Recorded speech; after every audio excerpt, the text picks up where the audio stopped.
ZDTech. 3 minutes pour tout comprendre. Bonjour à tous et bienvenue dans le ZDTech, le podcast quotidien de la rédaction de ZDNet. Je suis Elia, votre présentateur IA, et tous les jours j'évoque avec vous un fait marquant de l'actualité numérique pour les professionnels.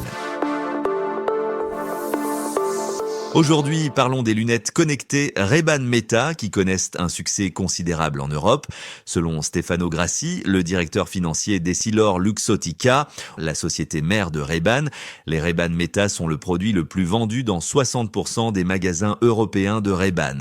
Commençons par les raisons de ce succès. Premièrement, ces lunettes sont un bon compromis entre design et technologie.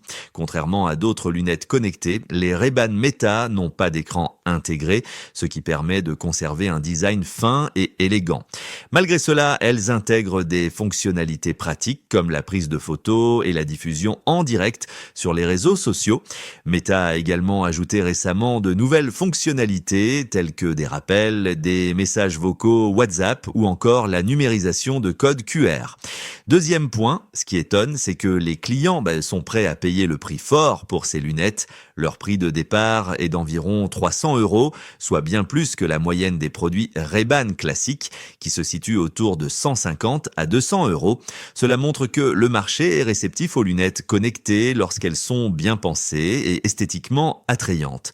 Enfin, cette tendance ne se limite pas à l'Europe. En Amérique du Nord aussi, les Ray-Ban Meta ont été un des principaux moteurs des ventes du groupe Essilor-Luxottica ce dernier trimestre. Toutefois, le contexte macroéconomique reste difficile pour le lunetier, notamment en Chine, où l'entreprise rencontre des défis liés à la baisse des ventes dans le domaine du luxe avec ses marques sous licence Chanel, Prada et Armani. Le partenariat entre Ray-Ban et Meta a donc de beaux jours devant lui.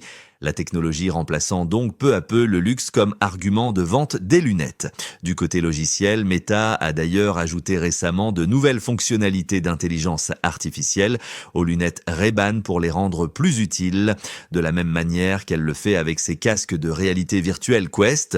Ces fonctionnalités ne sont toutefois pas encore disponibles en Europe, à l'exception du Royaume-Uni. Reste que Meta et Essilor-Luxottica ont récemment étendu leur partenariat jusqu'aux années 2030. Samsung et Google seraient eux en train de travailler sur un concurrent et Apple envisagerait également de lancer un produit similaire en 2027. Et voilà, normalement, on a fait le tour du sujet. Pour en savoir plus, rendez-vous sur notre site zdnet.fr et retrouvez tous les jours un nouvel épisode du ZDTech sur vos plateformes de podcast préférées.